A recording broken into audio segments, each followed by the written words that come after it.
What is the stupidest reason you went to hospital? My husband went because he was in extreme pain and thought he was having a heart attack.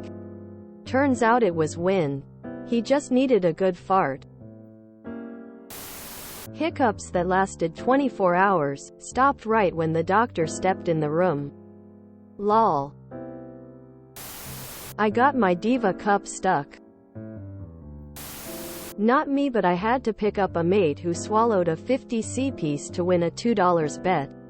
If you don't know, an Australian 50c is quite large. They had to do an endoscopy to get it out. They let him keep the black corroded coin too. I am an RN at a level 1 trauma hospital. I had been feeling really anxious for a couple days. I am at work in the middle of the night and my chest starts feeling tight and my arms are going numb. And I feel dizzy. My coworkers urge me to go the which is packed and smells like bo. Took a nap in the room while I waited, and when I woke up I felt fine. I am 99% sure I just had a panic attack, and in hindsight, it makes sense. I had been very anxious. I am an RN and couldn't recognize my own panic attack. I felt very silly. A bat landed on my head while I was asleep. Rabies shots all around. Butt cheek injuries caused by a door. I hate touching doorknobs with my hands and always use my forearm to rub against the doorknob in a downward motion using friction to turn the knob. Was joking around with my GF saying I can open a door with my butt cheek exactly like how I use my forearm. Jumped at the door butt first and the little metal thing that guides the door cut my butt cheek. I think they call it strike plate or latch strike. The cut wasn't a clean cut because the thing wasn't that sharp.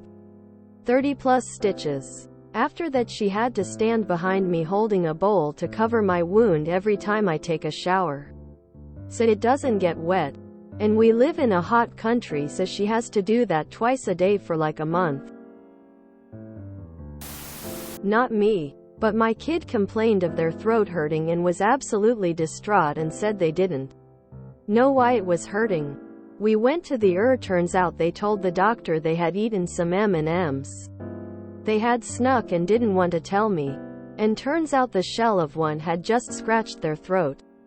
Woman facepalming, medium light skin tone. My wiener turned puffy and red for seemingly no reason. Had to fly to a wedding next morning and freaked out. Asked my GF to drive me to hospital. Nurse asked me if I had been eating spicy foods. Yes, I had been eating hot wings. And I must have held my wiener to urinate prior to washing my hands. Nurse gave me a Benadryl and told me to chill. I later requested the nurse's notes for my records. They're hilarious.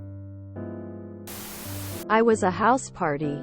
All the bathrooms were full. Went outside. Decided I should crawl under the porch to pee. Everything went well until I tripped on the way out and rolled my ankle. Shrugged it off. Limped back upstairs and someone said, "Your ankle is broken." Sure enough, bone sticking out. DD took me to the hospital and got me ice cream on the way home. I miss you, Kyle. You're the best. Christmas Day. I dislocated my knee attempting to kick my brother during a sparring match. Needless to say, my martial arts career was over.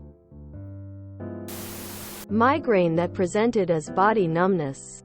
Got a 3-day workup for a stroke to find out that I not only have migraines but an aneurysm. So thank you, migraines, for saving my life. I got kicked in the shin by a robot. When I was 8, I was bored, so I got a bottle of Gatorade from my pantry and grabbed a kitchen knife. Then proceeded to stab it over the sink to see how easily the knife would go through the thicker plastic of the bottle. Almost lost my thumb. My then 2-year-old daughter shoved a broken crayon up her nose. It took a week. We saw 2 doctors, then a trip to the with no luck. The doctor actually managed to shove it in farther. I finally was able to get an appointment with a pediatric ear nose and throat doctor who had it out in about 60 seconds. She's in her 20s now and I still tease her about it. Oh, and the crayon? It was green. When I was about 3, I was running up the stairs in my house and fell. I hit my chin on a step and bit my tongue nearly off. My parents took me to the local hospital where they sewed up the gash in my tongue without anesthetic. I still remember it to this day. I almost sliced my finger off with a deli slicer almost immediately after telling my trainer that I think cleaning it this way is going to get someone hurt. I pissed myself and thought my water broke. Woman shrugging, oh the joys of pregnancy. About 24 years ago, I ate almost a whole quart of Korean kimchi for dinner. It was so peppery, spicy and so good. I just couldn't stop eating it. That night, I experienced the most excruciating stomach pains. Much worse than when my appendix burst 10 years ago. It was so bad. I stripped off all my clothes and sat in my boxer briefs on my front porch step writhing in agony, holding my now bloated stomach. My wife finally took me to the ER and they put an IV in my arm with some painkiller and admitted me for a 23-hour observation.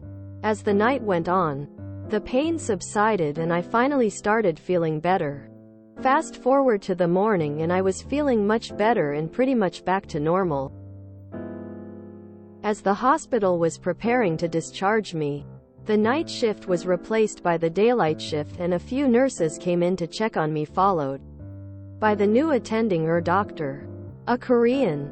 Flushed. He was smiling, chuckling and laughing, telling me I had suffered from kimchi-itis, and proceeded to lecture me that kimchi is supposed to be a side dish to a meal, and not the main course.